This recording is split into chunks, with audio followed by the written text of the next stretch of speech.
August 5th, 2026.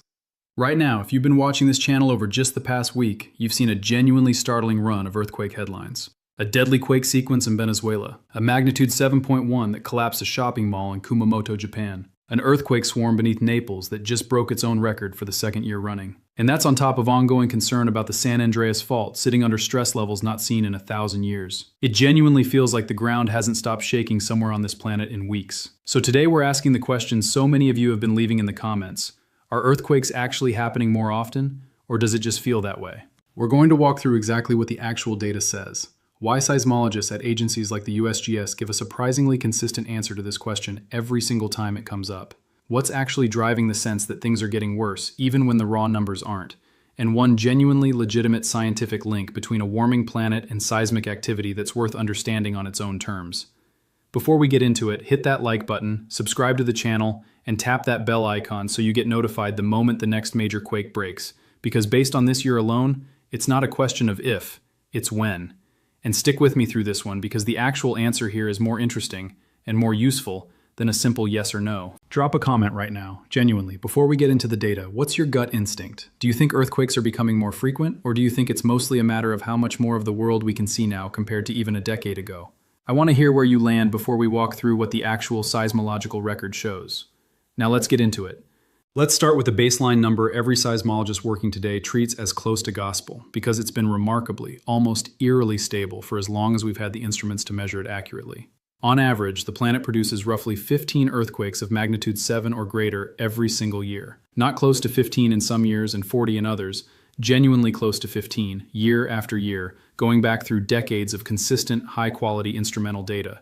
Widen the scope down to magnitude 6 or greater, and that number climbs to roughly 150 annually.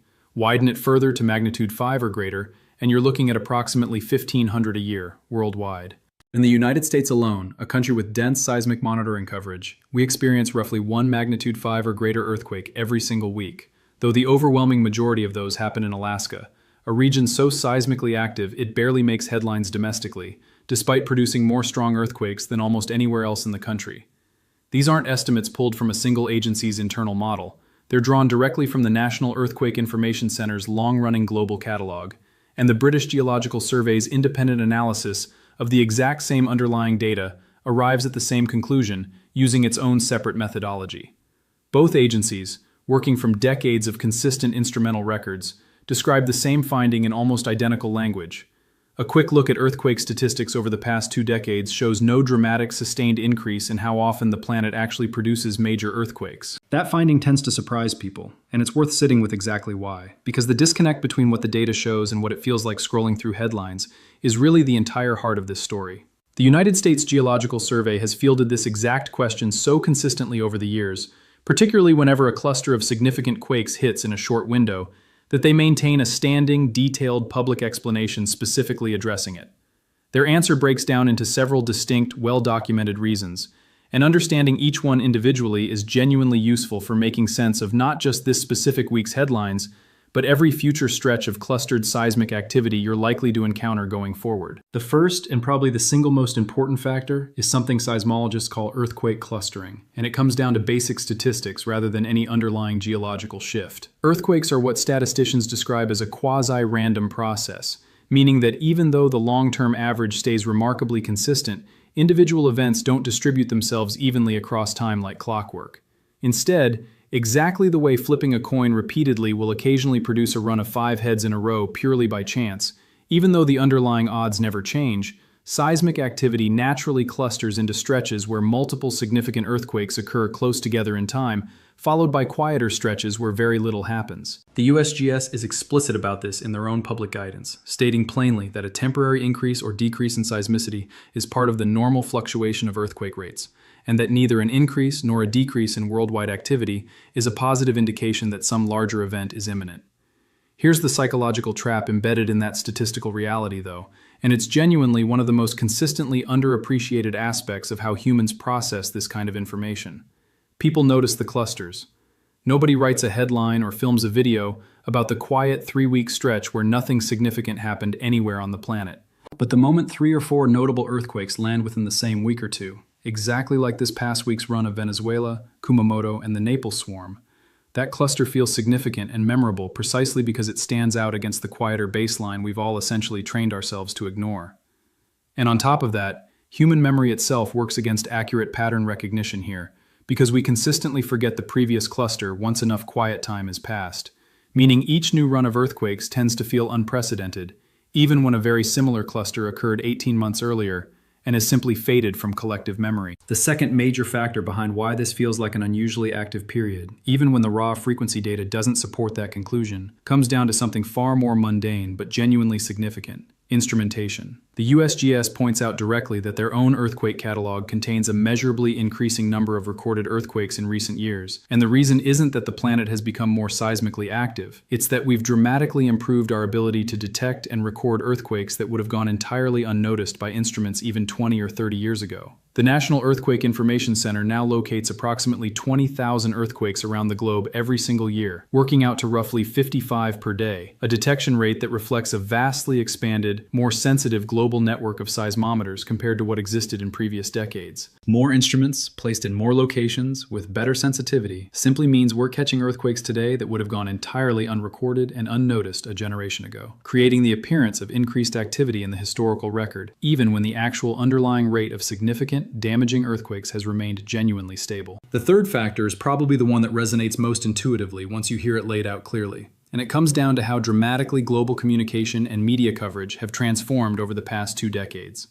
The British Geological Survey specifically identifies this as a core driver of the perception gap between actual seismic activity and public sense of how active things have become, noting that vast improvements in global communications mean we now get near-instant footage and reporting from devastating earthquakes anywhere on the planet, within minutes rather than the days or weeks it might have taken for equivalent information to reach the wider world even a few decades ago. Add to that the specific mechanics of the platform you're watching this video on right now, where a channel like this one, and dozens of others covering the same beat, actively produce and distribute detailed coverage of every significant seismic event worldwide, and you get a media environment that makes every earthquake anywhere on the planet feel immediate, personal, and connected to whatever the last major quake you watched a video about happened to be, even when the two events share no actual geological relationship whatsoever. There's also a fourth factor worth understanding clearly, because it's genuinely the most important one if you're trying to assess actual risk rather than simply media perception. And it's the one most likely to get conflated with an increase in earthquake frequency when what's actually changing is something else entirely. Global population has grown enormously over the past several decades, and a substantial share of that growth has concentrated specifically in and around earthquake-prone regions, precisely the pattern we covered in detail in our earlier coverage of the Venezuela and Japan earthquake sequence. Megacities like Tokyo, Jakarta, Manila, Los Angeles, Istanbul, and Mexico City, all sitting directly along active fault systems, home to tens of millions of people who simply weren't living in those exact locations a century ago. The British Geological Survey addresses this directly, noting that population increases mean there are more people than ever living in earthquake-prone regions. So even though the actual number of earthquakes hasn't meaningfully changed, the human impact, in terms of both the number of people who feel a given earthquake and the potential for casualties and destruction when a significant one strikes a populated area, has genuinely and measurably increased over time. This is arguably the single most important distinction in this entire story. The frequency of earthquakes has remained essentially stable, but the consequences of any individual major earthquake striking a populated area have grown substantially, simply because there are so many more people and so much more infrastructure now sitting directly in harm's way compared to previous generations. There's also a fifth factor specifically relevant to why clusters of earthquakes striking population centers feel especially significant, and it comes down to simple visibility bias. The British Geological Survey notes that earthquakes occurring in remote, sparsely populated regions are far less apparent to the general public than earthquakes striking directly within or near a major population center, even when the remote earthquake might be equally or even more powerful in terms of raw magnitude. When by pure statistical chance, a run of earthquakes happens to strike population centers within a short window, exactly the pattern we've seen this past week with quakes affecting Venezuela, Japan, and the densely populated Naples metropolitan area, it creates the strong impression that earthquake activity overall has increased, even though a comparable number of earthquakes of similar or greater magnitude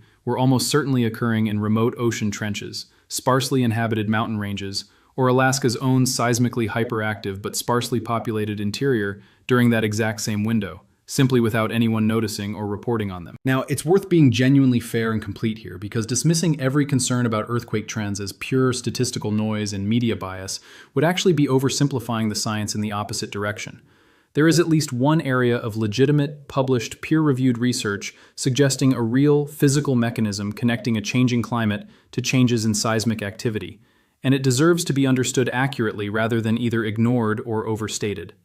Researchers at the GFZ German Research Center for Geosciences, working alongside colleagues at the University of Southern California, published findings in the peer-reviewed journal Seismological Research Letters, specifically examining how global warming could influence earthquake activity through a genuinely well-understood physical mechanism, rather than through vague, unsubstantiated claims about planetary energy or cosmic cycles that occasionally circulate online. Their research focuses specifically on rising sea levels, and the actual physical process is fairly intuitive once explained.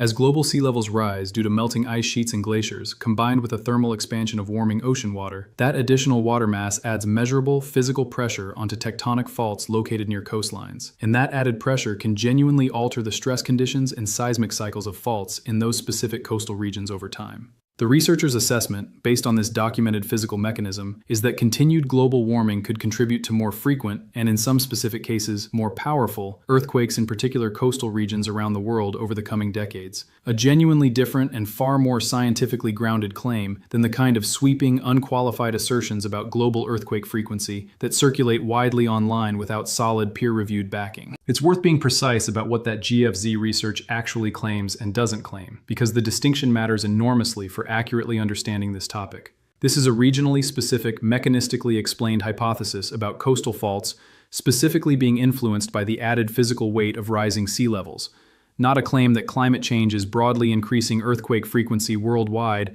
across every fault system on the planet. And it's certainly not the kind of claim you'll sometimes encounter online, involving supposed cosmic cycles, magma plume activation on 12,000-year astronomical timescales, or predictions that major earthquakes will soon be striking every 2 to 3 days worldwide. Claims along those lines, while they do circulate with some regularity and sometimes come packaged with official-sounding credentials or institutional-sounding names attached, don't reflect the kind of peer-reviewed, institutionally vetted research that agencies like USGS, the British Geological Survey, or genuine academic seismology departments actually stand behind. And it's worth developing a healthy, practiced skepticism toward any earthquake content online that presents dramatic, sweeping predictions about near-future global seismic catastrophe without pointing to specific, verifiable, peer-reviewed research supporting those exact claims. To hear this same core message directly from an active, currently practicing seismologist rather than secondhand, it's worth understanding how researchers actually talk about this when journalists ask them to explain a cluster of earthquakes making headlines simultaneously. Northwestern University seismologist Suzanne Vanderlee, who applies data science to millions of recorded seismic wave signals as part of her ongoing research, was specifically made available to journalists earlier this summer to explain a notable cluster of earthquakes that struck within a single day, 2 in Venezuela, 1 in Japan, and 1 in the United States. Her explanation captures the actual scientific nuance genuinely well. In one sense, every earthquake on the planet is connected, because all seismic activity ultimately traces back to the same underlying dynamics of moving tectonic plates and Earth's hot, compressed interior, with plate boundaries generating friction as neighboring plates move in different directions, and earthquakes occurring whenever that accumulated friction is finally overcome. But in the specific practical sense most people actually mean when they ask whether earthquakes are connected, whether one earthquake somehow triggers or causes another thousands of miles away on an entirely separate fault system, the answer is almost always no. The 2 earthquakes in Venezuela, occurring on the same regional fault system within the same short window, were genuinely, directly connected to each other. The earthquakes that happened separately in Japan and California during that same 24-hour stretch were not connected to the Venezuela events at all. They simply happened to occur during the same calendar day purely by the kind of statistical clustering coincidence we already covered in detail earlier in this video. It's also worth understanding briefly exactly how earthquakes are actually measured today, because this connects directly to why the historical record itself has become more comprehensive over time in a way that can create a false impression of increasing frequency. Modern seismologists primarily rely on the moment magnitude scale rather than the older Richter scale most people grew up hearing referenced, a scale that calculates the total energy released by an earthquake based on the actual physical distance a fault ruptured and the force required to move it. Because this scale is logarithmic, an earthquake measuring magnitude 6.0 releases roughly 32 times more energy than one measuring magnitude 5.0, a detail we've covered before on this channel, but one that remains genuinely important for understanding why even small differences in reported magnitude between two earthquakes can represent enormous differences in actual destructive energy released. Separately, scientists also use the modified Mercalli intensity scale, which doesn't measure the earthquake's raw energy at all, but instead measures its actual observed effects on people, buildings, and the surrounding landscape at any specific location, using Roman numerals ranging from 1, meaning not felt at all, up to 10, representing extreme catastrophic destruction. Both of these measurement systems have become more consistently and more precisely applied across a much larger global network of monitoring stations over recent decades, meaning today's earthquake catalog isn't just larger because more earthquakes are happening. It's larger and more precise because we're measuring, recording, and classifying seismic events with a level of consistency and coverage that simply didn't exist even 20 or 30 years ago. So having walked through all of that, here's the honest, complete answer to the question in this video's title. Are deadly earthquakes striking more often? In terms of the actual underlying frequency of significant seismic events worldwide, the consistent, peer-reviewed, decades-long instrumental record says no. The rate has remained remarkably stable. What has genuinely changed, and changed dramatically, is our ability to detect smaller events through expanded instrumentation. Our ability to learn about any significant earthquake anywhere on the planet with minutes through improved global communication and dedicated coverage exactly like this channel. The sheer number of people now living in earthquake-prone regions who weren't there a generation or two ago, and through at least one specific, well-documented mechanism involving rising sea levels, adding physical pressure to coastal fault systems, a genuine, scientifically supported pathway through which a changing climate could measurably influence seismic activity in certain coastal regions specifically, distinct from any broad, unqualified claim about global earthquake frequency increasing across the board. What that actually means for you, practically, whether you live along the San Andreas, near Kumamoto's fault network, along Italy's Calabrian volcanic arc, or anywhere else on this planet where earthquakes are a genuine possibility, is this. The statistical odds of a significant earthquake striking any specific location haven't fundamentally shifted just because this particular week produced an unusually visible cluster of events.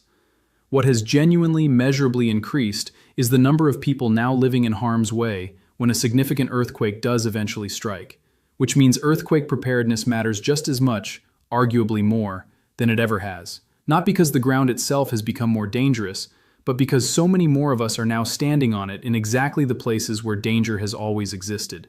Know the safest place to shelter in your home or workplace, generally under sturdy furniture and away from windows. Keep a basic emergency kit accessible with water, a flashlight, any needed medications, and a way to charge your phone even without power.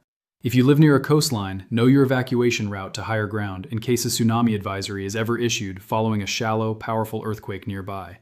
And have a communication plan with family members that doesn't rely entirely on phone calls going through, since overloaded cell networks are consistently one of the first things to fail in the immediate aftermath of any significant seismic event.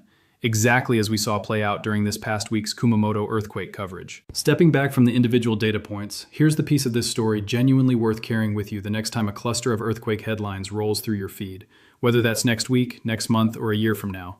Earthquake clustering is real, and it's a completely normal, statistically expected feature of how seismic activity distributes itself across time, not evidence of some accelerating global trend. Our ability to detect, measure, and instantly share information about every significant earthquake on the planet has genuinely transformed over the past 2 decades, creating a media environment where every quake anywhere in the world reaches you within minutes, which naturally makes the overall picture feel more active than the underlying instrumental record actually supports. And while a handful of scientifically credible, peer-reviewed research threads, like the GFZ sea level pressure study, do point toward specific, real mechanisms through which climate change could influence seismic activity in particular regions, those findings are narrower, more regionally specific, and more carefully qualified than the sweeping, alarmist claims that sometimes circulate online without genuine institutional backing behind them. The honest, complete picture, backed by USGS, the British Geological Survey, and active practicing seismologists like Northwestern's own Suzanne Vanderlee, is that the planet isn't becoming meaningfully more seismically active in any broad, measurable sense, but more of us than ever are living directly in the path of the earthquakes it has always, reliably produced. Which is exactly why the preparedness message matters just as much today as it ever has, regardless of how any single week's headlines happen to line up. We'll keep bringing you coverage of every significant earthquake as it happens, exactly as we have throughout this past week with Venezuela, Kumamoto, and the ongoing Campi Flegrei swarm. but we'll also keep bringing you this kind of broader context whenever it's genuinely warranted, because understanding the difference between a statistically normal cluster and an actual verified shift in underlying risk is exactly the kind of information that helps you stay appropriately prepared without falling into unnecessary panic every time a handful of quakes happen to strike in the same week. Subscribe and hit that bell icon right now so you don't miss the next major seismic event we cover. Because based on this planet's own long-term, remarkably consistent averages, another significant earthquake somewhere is very likely already on its way, whether or not it makes it into your feed. And drop that comment below if you haven't yet. Now that we've walked through the actual data together, has this changed your gut instinct from the beginning of this video, or do you still feel like something shifted? I want to hear where you land. See you in the next one.